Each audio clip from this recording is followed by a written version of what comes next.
There are forces of good and forces of evil at work in the world today. What are these forces? Who is responsible for the good? And who is responsible for the evil? Richard Schaff talks about current events which are rarely discussed by the mainstream media, events that affect us all. This program seeks to identify, to inform, and to equip the believer for what's ahead.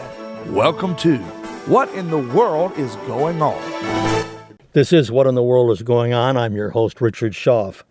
The program is pro-Christian, pro-American, pro-life, pro-Second Amendment, and I'm here by the grace of God.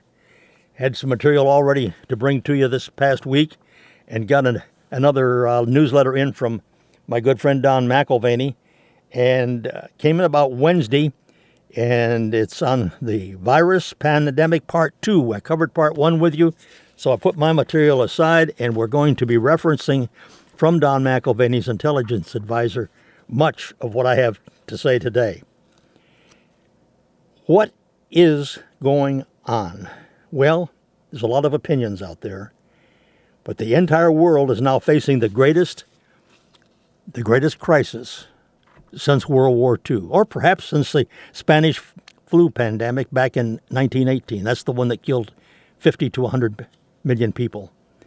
The difference between that pandemic and this one is that the former was naturally occurring, while CV-19 is what we're going to call this one, the coronavirus, according to McElvaney, is a designer virus formulated as a biological warfare agent in a government biological warfare laboratory in Wuhan, China.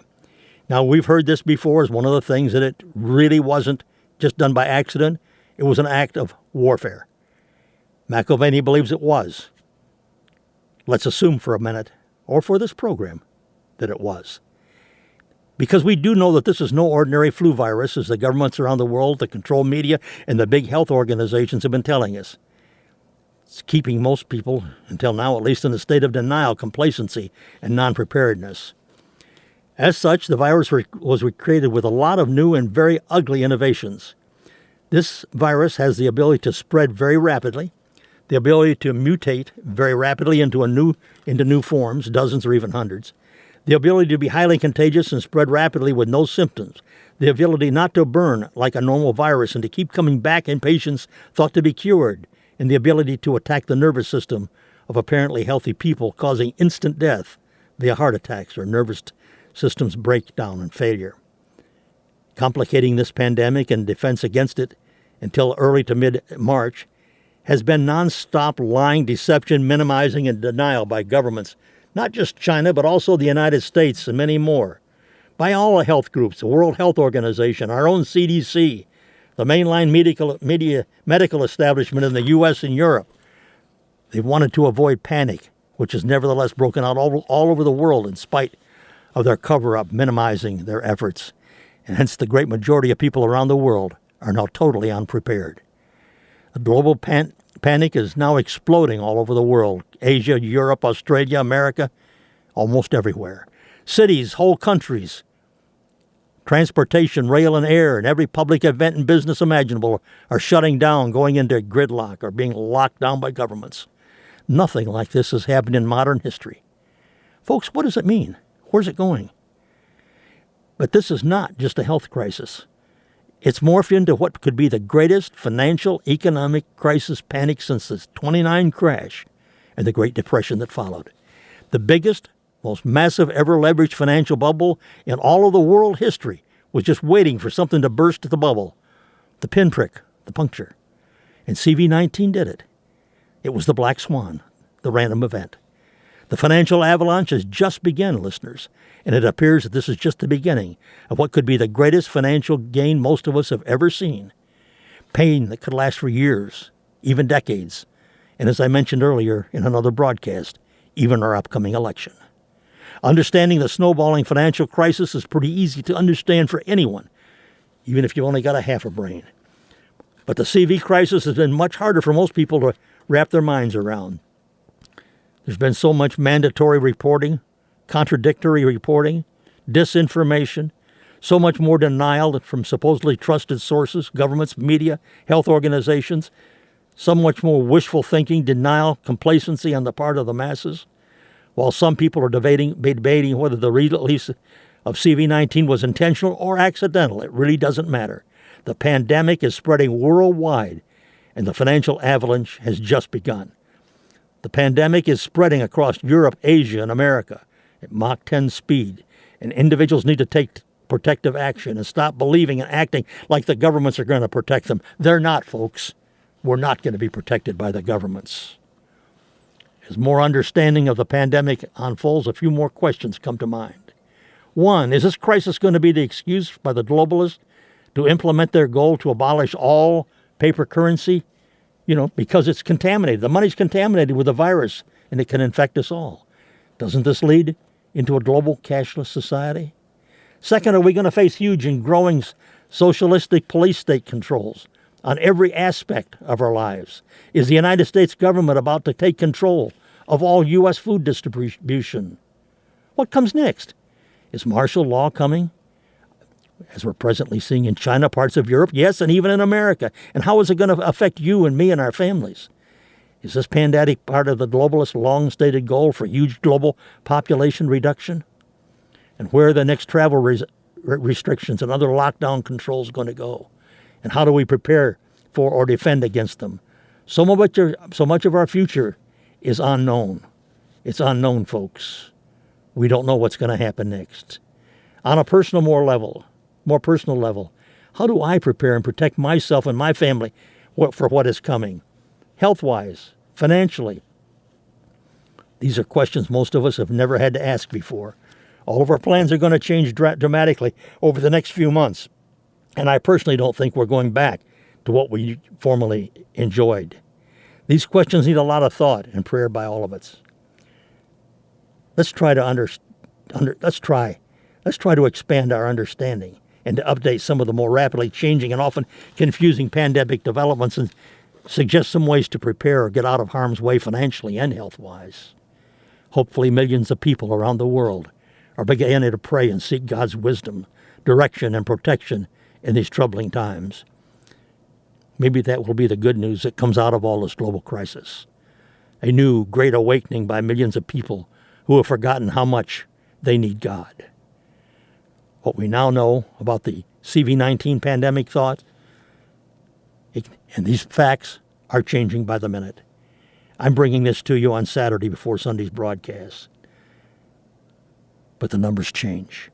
The CDC, WHO, and the U.S. media have been lying nonstop about the total number of infections in the U.S. Cases are now increasing most rapidly. It's been a very short doubling of time and a very high rate of infectivity. The Chinese government has been and continues to lie massively about the extent and the current status of the pandemic in China. It's probably 10 times or more greater than they're admitting. That's why they've locked down 90% of their economy. The death rate of infected Americans, though total numbers are still small, is now almost 6%, 60 times more deadly than the flu. The death rate will probably drop as more people are tested. Right now, there's nearly 20,000 cases reported in the United States as of Saturday, March 21st. 260 deaths, 189 cases in North Carolina alone. These numbers will go up every hour. Right now, 75 million Americans have been told to stay at home. California, New York, Illinois, just 3 of several states, mandatory. You stay at home. On March 3rd, the WHO said the global death rate for infected people is 3.4%. On March 17th, they said that it had broken out in 112 countries, and they had almost 200,000 persons infected. And where are we today? Where are we today, folks? Listen to this. 275,434 worldwide cases. 11,399 deaths worldwide. That's on Saturday, March 21st. It'll be up by the time you hear this program. The most dangerous U.S. airports, JFK, Los Angeles, Chicago O'Hare, all of which host 1,000 to 1,400 flights a day in normal times. Honolulu, Newark, Atlanta, Washington Dulles, they've all got high infection rates. Italy is now in total lockdown. All the streets in Rome, Venice, Milan, and most Italian cities are empty. On March 2nd, Italy had 52 coronavirus deaths. 1 week later, they had 366, a seven-fold increase in 1 week. The death rate of these infected in Italy is now about 5.5%. There are 31,506 infected people in Italy. There were, as of March 17th. Infections are now doubling every 4 days. Every 4 days. The total in Italy, some 4,000 have already died. Think about it, folks. These numbers are history by the time they get out to you. The U.S. government has banned all European air flights to the United States. That's 28 countries, plus also from China and Iran. Returning Americans from Europe can now fly into only 13 designated U.S. airports, and then they'll be quarantined for 14 days. President Trump has said that he may soon impose domestic travel restrictions in the United States. Right now, or as of last night, I heard that there are 1,500 American citizens trapped in Peru, can't get back into the United States. The virus is exploding in New York, Boston, Seattle, San Francisco, throughout all of Northern California. Downtown Seattle is like a ghost town. This is what we're experiencing. All travelers arriving in Israel are quarantined for 14 days. That has already been applied to those coming back, U.S. citizens coming back to the United States. The U.S. has banned travel to the U.S. by foreigners who've traveled in infected regions. Americans who've traveled in these regions, as I said, are guaranteed quarantine for 14 days when they come back. Some victims show no symptoms and then suddenly drop dead from heart attacks. As you know, it's been well reported, older people, 60 plus, greatest risk. For 80-year-old plus, the death rate for those infected is now 14.8%. This may be because older folks take heavier nonstop doses of antibiotics and pharmaceuticals, and they have highly compromised immune systems. Anyway, us old people are targets. The U.S. death rate for those infected with the virus to date is 6% versus flu deaths of 0.83% for 65 and older. CV-19 is 60 times more deadly than the flu. The argument that CV-19 is just another flu bug is totally stupid or intentionally disinformational. It's a man-made laboratory producer designer virus, according to Don, and is rapidly mutating. On March 12th, the Dow Jones dropped 2,352 points, 13%. I watched it personally on television. It was the largest one-day stock market drop in history. U.S. stocks are down almost 30% in 30 days. What's that going to do to our election? In the week of March 9th, the Fed created a $1.5 trillion out of thin air to prop up the financial markets. On March 12th, the CDC admitted that the pandemic will spread across the United States and that it is in a worst case scenario, 1.7 million people could die. What does that do to our future? Folks, the economic financial implications of the CV-19 pandemic are horrendous.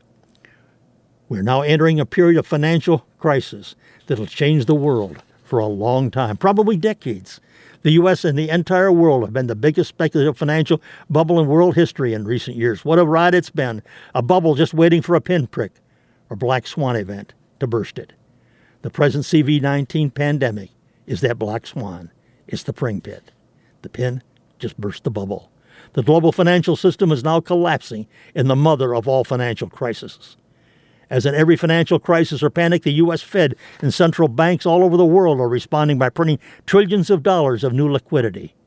On March 15th, the Fed cut U.S. interest rates to zero. The most overinflationary financial bubble in history is continuing to collapse. The trillions in new liquidity are not stopping the panic. It's like pushing on a string. But if continued, the printing of tens of trillions out of thin air could trigger a giant hyperinflation that the world has never seen. The last time this happened was in October 1929. Panic is now spreading almost overnight all over the world. In 1929, it took 3 years for the stock market to drop 90%. With today's insane leverage, it could happen much, much faster. A 90% decline in a year or so is very possible, if not probable. The crash of 2020, on March 12th, the Dow Jones fell over 2,350 points, 10%, in one-day record and is now officially in a bear market. On March 16th, the Dow dropped another 3,000 points. 12.9% is what that one was, an all-time record. The Dow lost $2.7 trillion in one day and is down $8.8 trillion, or 30%, since February 19th. Global stock markets are down 25% in 3 weeks. The U.S. stock market is on pace to drop 50 to 70% more this year. We're now facing a secular bear market that could last 5 to 7 years. The above facts, folks, are only a warning of what's to come. You know we've got a big problem, the likes of which most of us have never seen, and it's global. What does it mean? What does it mean to you, to me, to our children and grandchildren? Closing all or most factory offices, schools, shops, railroads, movie theaters, sporting events. It'll paralyze most countries and ultimately the world economy. Airline traffic all over the world is collapsing, down 50% or more in Asia, Europe, and other affected areas. Global air traffic from 2006 to 2020 had declined by 43%. That was before the virus. Now it's dropped another 50% in about 3 months. This is in large part because many travelers understood that airliners, with their enclosed air recirculation systems, are giant incubators for any virus.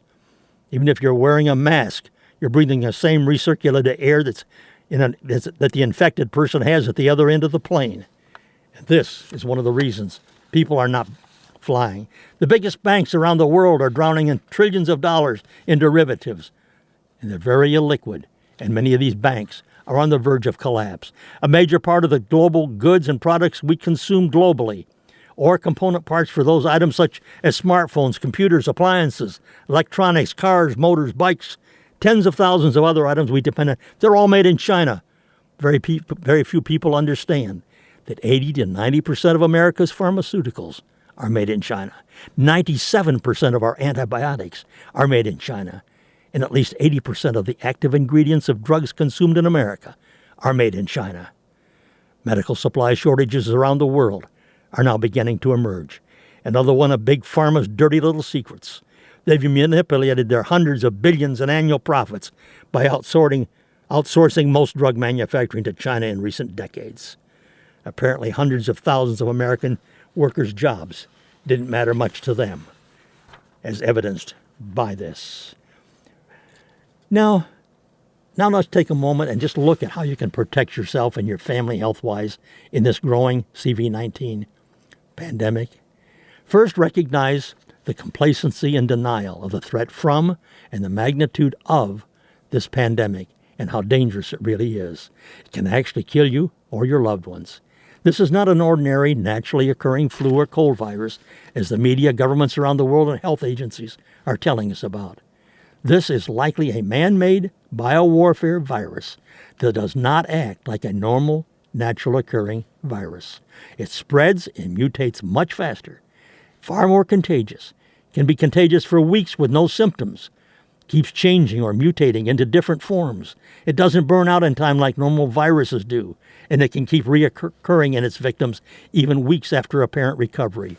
It has spread globally in less than 3 months, which now is one of the most frightening aspects of the pandemic. In all likelihood, many more are already infected than we're being told about. That in part due to the lack of test kits in America and due to the nonstop lies from the media, governments, and groups like the CDC, WHO, and Big Pharma, the latter of which stand to make hundreds of billions of dollars in profits when they suddenly come up with such a vaccine. So what can we do to protect ourselves? Well, some of the things are obvious. They're talked about nonstop in the media. Avoid big crowds, avoid close physical contact with people wherever possible. Call social distancing. Avoid air travel. Wash your hands frequently. Keep your hands away from your face. These are just a few of the things we hear about. Frequently spray your hands with a hand sanitizer. Drink a lot of water. There's much more we could and should be doing to protect ourselves. And the number one thing, folks, the number one thing we must do is start to pray. We need to pray to God, the God of the Bible, for protection, wisdom, and what we should each do on a daily basis. If it spreads as fast as it did in China, or as some are predicting, many of us are going to be exposed to the virus. Will it make us sick? Well, to a large extent, that depends on our overall health, how old we are, and how strong or weak our immune systems are.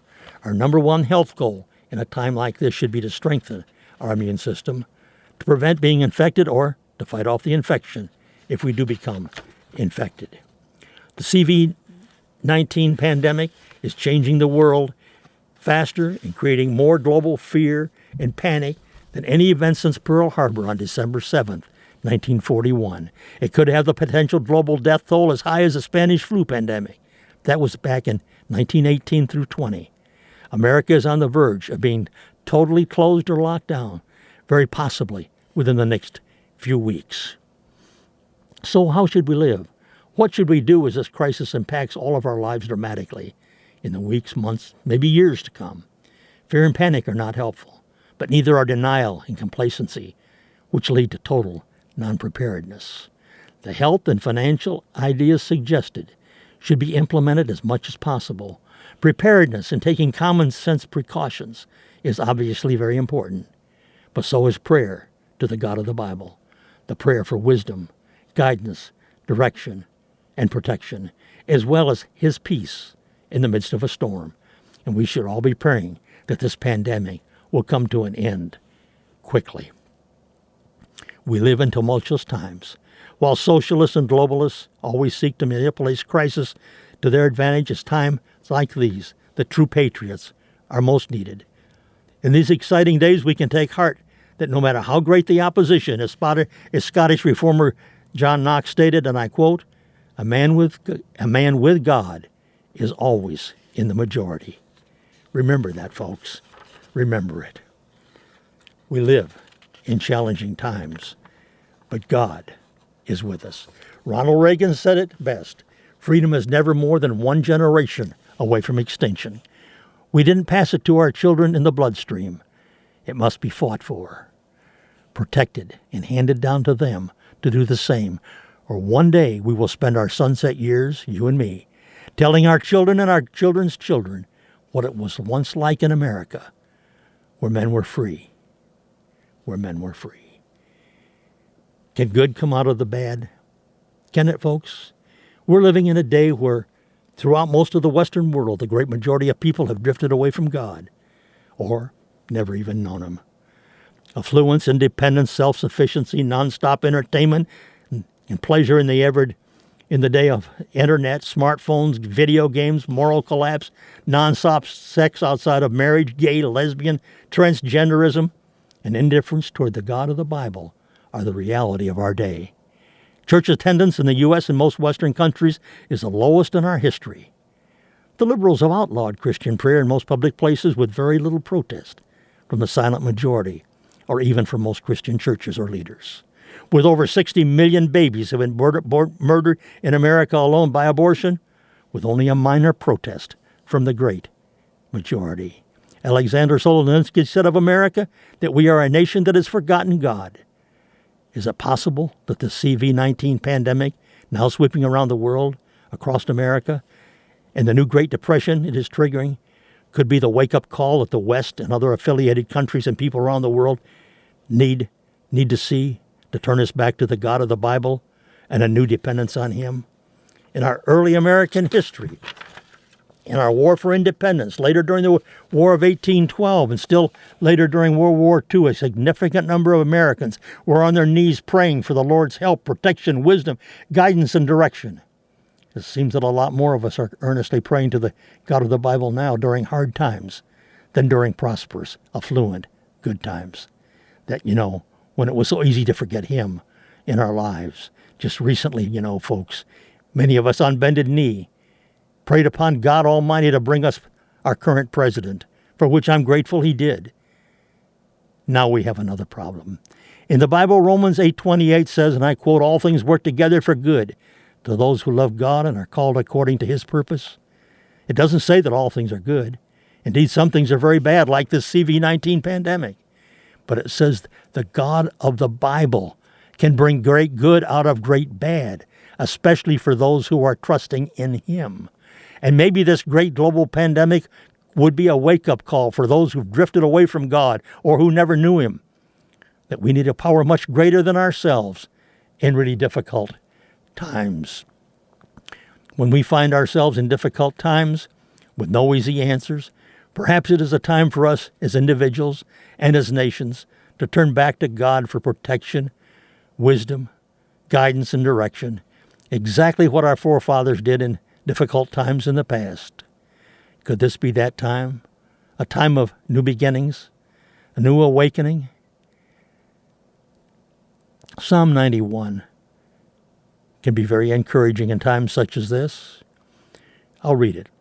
It says, "Whoever dwells in the shelter of the Most High will rest in the shadow of the Almighty. I will say of the Lord, He is my refuge and fortress, my God in whom I trust. Surely He will save you from the fowler's snare and from the deadly pestilence."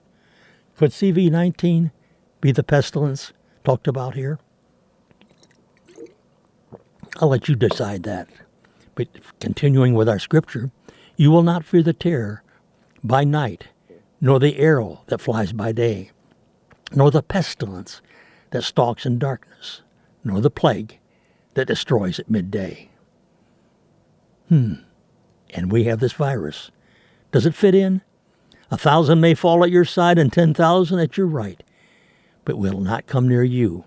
If you say, "The Lord is my refuge," and make the Most High your dwelling, no harm will overtake you, no disaster will enter your tent.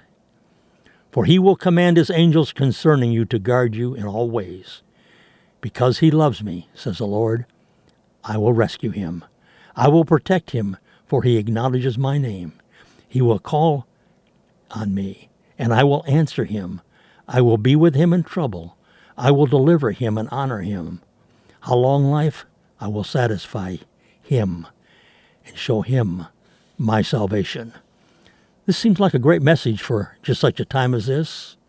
For encouragement and to counteract our fear of this pandemic, we all need to press in on the God of the Bible at this time, seek His protection, His wisdom, guidance, direction, and help. And folks, pray that hundreds of millions of people around the world will turn to Him or turn back to Him. As 2 Chronicles 7:14 says, "If my people who are called by my name and humble themselves and pray and seek my face and turn from their wicked ways, then will I hear from heaven and will forgive their sin and heal their land."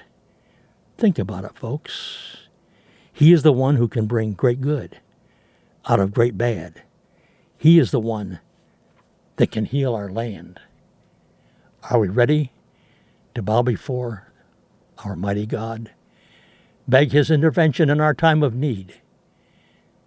Folks, would you join me in praying to God, seeking His mercy, asking His forgiveness, praying His continued protection of our president, our vice president, His protection over each one of us individually. Help those who are trying to stand, who are trying to alert others. Keep us well, but more important, keep us faithful to the God of the Bible. Goodbye until next week.